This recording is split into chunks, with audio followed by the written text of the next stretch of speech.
Olá, meu povo bonito do Brasil e do mundo. Estou aqui mais uma vez e com o propósito de fazer mais um vídeo com o único objetivo de divulgar cada vez mais a palavra do Senhor para a felicidade de todos nós, de todos que assistiram esse vídeo. Hoje é véspera de Natal. Estou aqui no meu banquinho, um banquinho especial na frente do rancho, aqui de costa para o pequeno lago. E há tempo que eu venho pensando em fazer um vídeo a respeito de religião verdadeira, como a gente chama. Existem muitos conceitos sobre religião verdadeira, como por exemplo, alguns pensam em matéria de denominação. Essa ou aquela denominação é a denominação verdadeira. Outros pensam na prática, na formalidade da religião, como por exemplo, ir à igreja, ser batizado, levar dízimos e ofertas para a igreja e etc. Outros pensam, bom, vou ser religioso porque eu quero ir para o céu. E outro pode pensar, eu vou ser religioso porque eu não quero ir para o inferno. E assim, existe aí uma infinidade de pensamentos a respeito de religião. Mas o que a Bíblia apresenta para nós, religião é uma coisa muito especial que eu vou denominar de amizade. Religião, na verdade, é amizade. Amizade primeiro com Deus e, e também com o semelhante. E nós temos a primeira passagem da Bíblia que demonstra isso, é exatamente Gênesis capítulo 3, o verso 15. Que, aliás, quem conhece sabe que essa é a primeira profecia da Bíblia, né? Então, Deus chega e faz uma reunião ali com Satanás, com Adão e com a Eva. E ele diz assim, eu vou pôr inimizade entre vocês. O verso da verdade é bem assim, porém inimizade entre ti, né, e entre a mulher, entre a tua descendência e o descendente da mulher. Essa profecia era exatamente se referindo à vitória de Jesus na cruz. E como nós estamos à véspera de Natal, o assunto tem que girar em torno da pessoa de Jesus.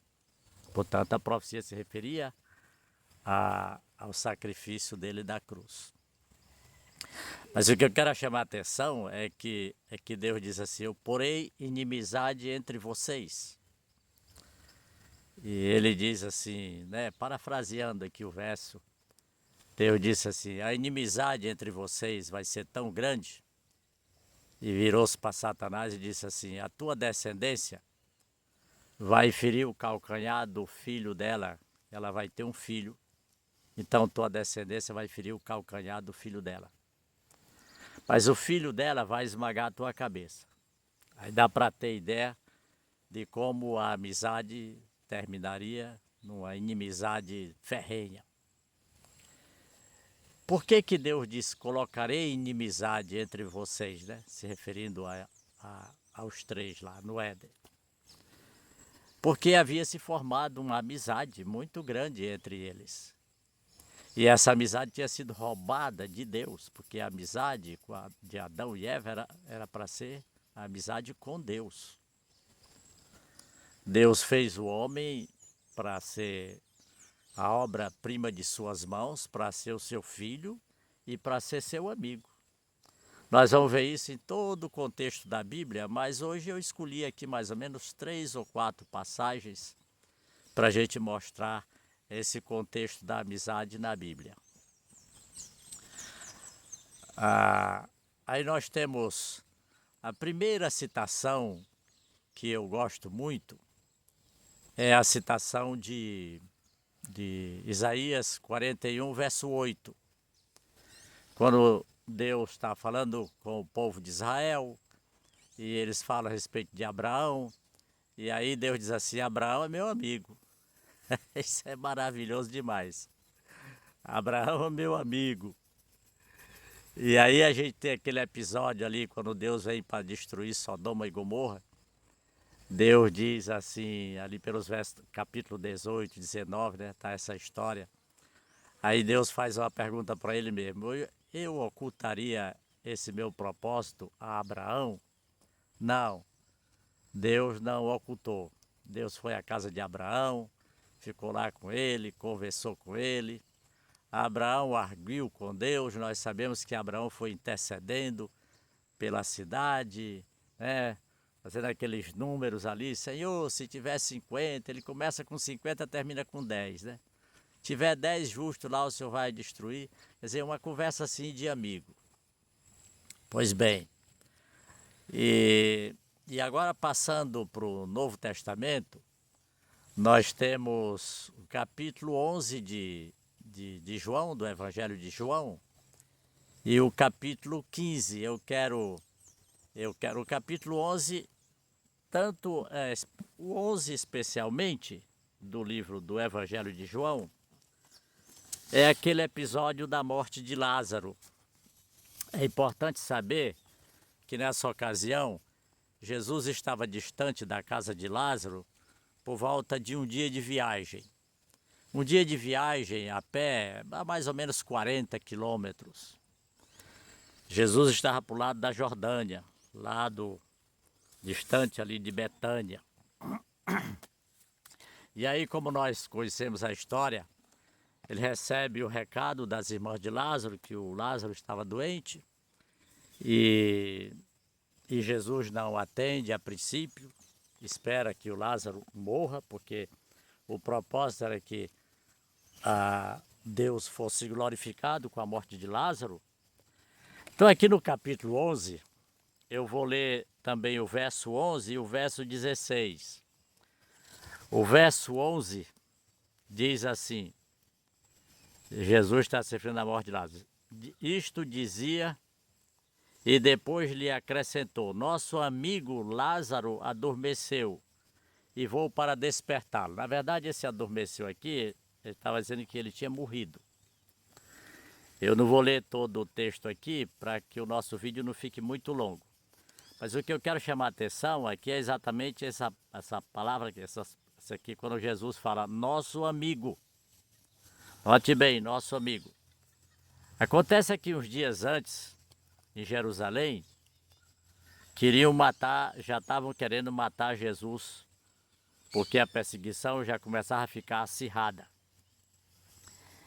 E os discípulos, quando Jesus disse que ia voltar a Betânia para despertar o Lázaro, ele não explicou muito detalhadamente. A princípio os discípulos achavam que Lázaro estava só dormindo. Aí num trecho aqui eles assim: bom, Senhor, se está dormindo está bem, né? Mas Jesus estava falando realmente era da morte. Aí Tomé, um dos discípulos, né, também chamado Dídimo, disse aos outros discípulos: vamos também nós para morrermos com ele. Olha que interessante, eles sabiam, eles tinham convicção de que se Jesus voltasse para aquela região, Jesus seria morto. Eles já estavam numa amizade tão estreita com Jesus, e eles aconselharam Jesus que não deveria voltar para lá. Eles estavam tão convictos disso, eles sabiam que Jesus ia ser morto e eles também morreriam. Mas o que Tomé disse para os demais? Vamos também. E vamos morrer com ele. Tal era o grau da amizade. Não tem essa coisa de amigo deixar o outro porque vai morrer, não. Vai morrer junto. Agora nós vamos para o capítulo 15. O capítulo 15 do mesmo evangelho. Eu estou folheando a Bíblia aqui. Olha aqui. No verso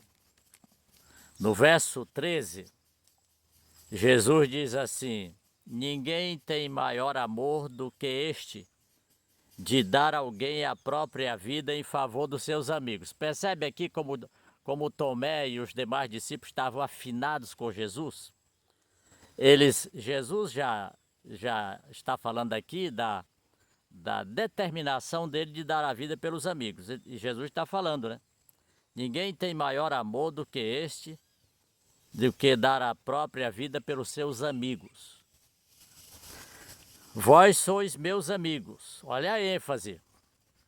Se fazeis o que eu vos mando. E eles realmente faziam, eles andavam na obediência. No verso 15, Jesus continua, porque eu li o 13 e o 15. Aliás, o 14. No verso 15, Jesus assim: já não vos chamo servo, porque o servo não sabe o que faz o seu senhor, mas tenho-vos chamados amigos, porque tudo quanto ouvi de meu Pai vos tenho dado a conhecer. Percebe aqui no Evangelho de João, no capítulo 11, no capítulo 15, quantas vezes Jesus fala de amigo, chamando os discípulos de amigo. E o mais importante, Jesus diz assim que o amigo dá a vida pelo outro. E o Tomé já estava doutrinado no pensamento, disse para os outros: vamos lá para morrer com ele também, ele vai morrer, nós não vamos abandonar. Amigo é assim. Portanto, a conclusão que a gente chega é que a amizade é um princípio. E todo princípio é eterno, e é eterno porque é perfeito. Essa coisa da amizade é perfeito. É uma questão de relacionamento, de pessoas com pessoas, e especialmente nosso relacionamento com Deus. Pois bem, eu então decidi e falei com Jesus. Eu disse: Senhor, eu quero ter uma amizade muito estreita com o Senhor. Eu quero ser seu amigo de verdade. E eu sabendo que Ele é que opera o querer e o efetuar em mim, como faz assim com todos, então eu disse: Senhor, faça em mim esse milagre, me transformando num amigo seu. E aí eu tive uma preocupação e comecei a ter a prática de conversar com Deus. Durante o trabalho, ou dirigindo, qualquer coisa, em qualquer momento da minha vida, estar conversando com Deus. Aí preparei um lugarzinho especial, que aliás é esse aqui. Aqui em casa eu moro num pequeno sítio, eu tenho aqui 2, 3 lugares onde eu me afasto para conversar com Deus. E aí eu me afastava para conversar com Deus, mas o assunto acabava logo. Então me veio o pensamento: não é assim, não está certo, porque eu tenho meus amigos aqui, humanos, como eu, são poucos amigos, ninguém tem muitos amigos. Cada pessoa tem poucos amigos, amigos de verdade. E eu descobri que quando eu estou com esses amigos especiais, se eu ficar 24 horas com eles, eu estou conversando com eles o tempo todo, não falta assunto. É tipo namorado, namorado não para de conversar. Casal de namorado, onde está conversando. E se estiver longe hoje com o sistema de comunicação, conversa o tempo todo. E eu começava a conversar com Deus e o assunto acabava. E eu disse: Senhor, o que é que eu faço para ter assunto, esticar a conversa com o Senhor? Me dá uma luz, me dá uma inspiração. Aí de repente o Senhor me deu uma inspiração. E eu ouvi como que ele dissesse assim para mim: faça o seguinte, quando você for conversar comigo, fique intercedendo pelos outros, intercedendo pelos seus amigos e até por aqueles que lhe aborrecem, que eu poderia chamar de inimigo. Eu não tenho inimigo, né? Mas tem um ou outro que aborrece a gente, poderia classificar como inimigo. Ore por todos, que essa é a orientação. E eu tive a ideia de pegar um caderno e fazer uma lista. E eu até estou com um caderno aqui, caderninho verde aqui. E eu comecei a fazer a lista. E como eu tenho amigos conhecidos, parentes, no Brasil quase todo e outras partes fora do Brasil, eu comecei a fazer uma lista. Eu digo: vou começar por Brasília. Tudo começa em Brasília, a capital federal. E aí eu coloquei aqui na página Brasília. E comecei a colocar os nomes dos meus amigos, dos meus conhecidos e até parentes que tem em Brasília. E, e comecei com certa prioridade. Aquele amigo mais achegado. Por exemplo, em Brasília me veio à mente logo um amigo meu chamado Manassés, casado com a Cláudia. Eu não vou dizer o nome dele não, só vou dizer que ele é casado com a Cláudia. E depois veio outro nome aqui, Elza, né? A Elza ficou viúva agora no período da Covid. E meu grande amigo, e aqui vai, a lista é grande aqui de Brasília. A lista de São Paulo é a maior, mas eu tenho aqui de Goiânia, tenho de Planalmira lá em Goiás, onde tem o Colégio Adventista. Eu tenho aqui de São Paulo é muito grande, de Recife, por aí vai, né? De Fortaleza, minha terra, é muita gente. Aí o que que eu faço? Eu venho aqui para o meu banquinho, converso com Deus um pouco, uma conversa assim mais informal, e depois eu abro a lista e começo a falar. E interessante é que eu tenho amigos que já morreu. E como é que eu faço nesse caso do amigo que já morreu? Aí eu oro pela família dele que está viva, pelos filhos, pelos netos, às vezes pela viúva, né? E então peço ao Senhor, até baseado no Salmo 112 que diz assim que a memória do homem bom dura para sempre. E eu fico eu fico orando, eu não tiro da lista, né? Morreu, não coloco nada, continua.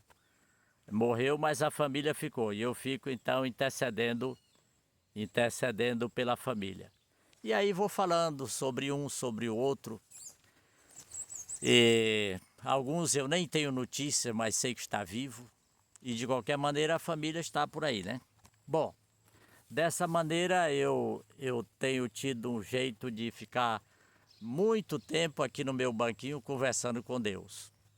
Geralmente eu não fico ajoelhado, não fecho os olhos, fico olhando aqui, contemplando a natureza e falando com Deus, né?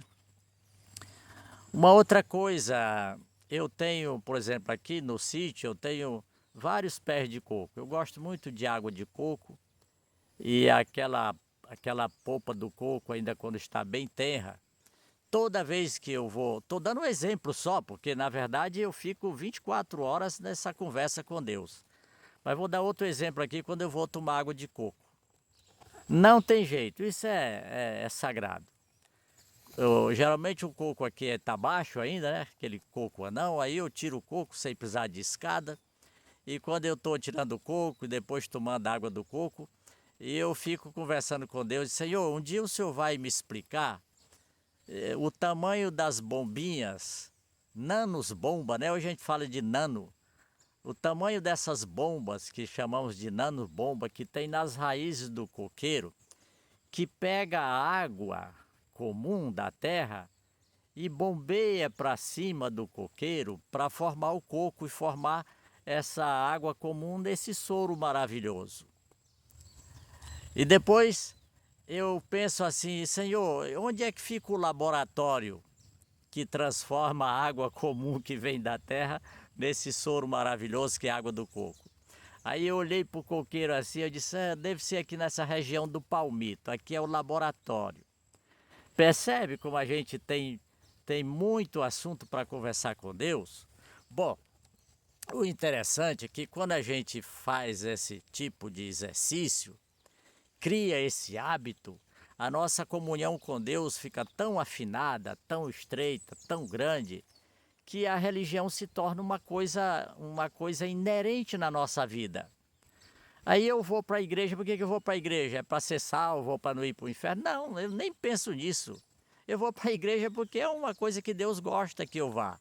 Porque lá eu vou ter comunhão com os outros, lá eu vou aprender, vou ensinar, né? Vou poder exercitar a paciência com os outros.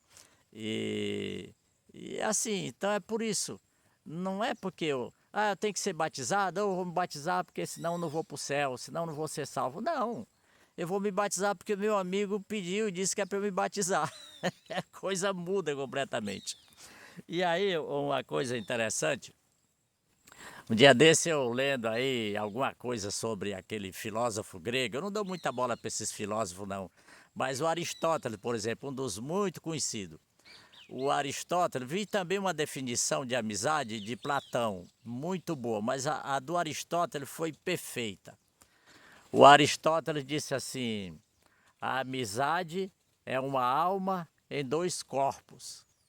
Eu disse, puxa vida, eu falei assim, esse camarada acertou de cheio. Sabe por que ele acertou de cheio? Porque bateu com o princípio bíblico. A amizade do casamento, a amizade entre marido e mulher, deve ser a amizade aqui entre nós a mais perfeita, né? A mais completa. Aí Deus diz assim, os dois serão uma só carne, percebe? São dois corpos, mas é uma só carne. Então o pensamento de Aristóteles bateu perfeitamente com o pensamento da Bíblia. A amizade é uma alma em dois corpos. Quer dizer, um que o pensa, o outro pensa. Por isso que Paulo, certa vez, Paulo disse assim, eu não vivo mais, é Cristo quem vive em mim. Paulo ficou tão afinado com Deus, tão afinado com Jesus, que ficou assim. Ele disse, não, eu não vivo mais, agora ele vive em mim. Percebe a questão da amizade? Aí, acho que foi por volta de 2012, eu vi primeiro numa revista aí da igreja, depois vi na televisão Bandeirante a informação daquela pesquisa que durou 75 anos. Uma pesquisa feita pela Universidade de Harvard. Parece que ela começou em 1938 e terminou em 2012, 2013, por aí assim. Eu sei que ela durou 75 anos e ainda continua, a pesquisa não parou, mas aos 75 anos eles deram um fechamento. Esses pesquisadores dessa grande universidade, eles queriam saber que fator preponderante provocaria felicidade e longevidade no ser humano. A conclusão que eles chegaram depois de todo esse tempo é que o fator preponderante para a felicidade e longevidade é relacionamento, é amizade. Então, não dá para ser diferente, isso é muito maravilhoso. E agora nós estamos aqui no período de Natal. Período de Natal, um período muito especial, onde todo mundo fala a respeito de Jesus e todo mundo se confraterniza, congratula-se e todo mundo fica religioso, todo mundo fica bonzinho, menos mal. Mas o que eu queria chamar a atenção é que nós não precisamos de Natal. É bom ter um dia assim especial, né? Foi um evento maravilhoso. É uma festa realmente muito boa. Mas o Natal deve ser diário, deve ser constante. Constantemente Jesus deve estar conosco. Jesus deve ser o nosso companheiro, o nosso amigo, né? Nós temos que pensar 24 horas que Ele nos criou, Ele nos gerou na palma de suas mãos. Aí nós nos desviamos dele. Lembra lá, nós começamos Gênesis 3, né? Verso 15. Trocamos a amizade de Deus para ser amigo de Satanás. Aí Deus chegou e disse, não vou deixar ficar assim não. Eu vou pegar de volta a amizade que é minha. Então, ao pensarmos essas coisas, toda essa maravilha da parte de Deus, não tem outro caminho, não tem outra solução para nós. É nos agarrarmos a Deus todos os dias, é cair sob a rocha que é Jesus, para sermos todo dia transformados pelo Espírito. Eu vou encerrar aqui com a passagem de Paulo, porque muitas vezes nós tentamos fazer esforço para ser bom, esforço para andar na religião. Nós não precisamos. Nós só precisamos mesmo é ser amigo de Deus. Aí Paulo, em Filipenses, né? Filipenses capítulo 2, o verso 13. Paulo já falou isso porque Ezequiel havia falado. Aliás, Deus falou através de Ezequiel, ali diretamente, né? Davi também falou no Salmo 51 a mesma coisa. Mas Ezequiel disse no capítulo 36, o verso 27, Deus diz assim, eu coloco o meu espírito dentro de vocês. E aí eu faço com que vocês guardem os meus mandamentos, meus estatutos, meus preceitos. eu faço tudo em vocês. Basta vocês deixarem eu fazer. E Paulo falou nas palavras dele, repetindo aqui Filipenses 2,3. Paulo disse assim: porque o querer e o efetuar não vem de vocês. O querer e o efetuar é Deus quem opera segundo a sua boa vontade. E a boa vontade de Deus é que nós nos apeguemos a Ele a cada instante, todo momento, todo dia. E que nós estreitemos essa amizade com Ele todo momento, todo instante. Que encontremos maneira de estar sempre conversando com Deus. E como resultado nós vamos viver bem na família, vamos viver bem na igreja, vamos viver bem no trabalho, vamos viver bem em tudo e vamos viver naquela paz que Jesus disse que nos daria. Que Deus nos abençoe e nos proteja a todos. Vou fazer uma prece bem rápida, pedindo ao Espírito Santo que nos transforme a cada instante. Ó Deus bendito, maravilhoso Pai, Senhor Jesus, o Senhor do Natal, pedimos ao Senhor que nos ajude a cair todo instante sobre a rocha que é o Senhor, para que o Espírito Santo nos transforme. Em nome dele, Jesus. Amém, Senhor. Amém.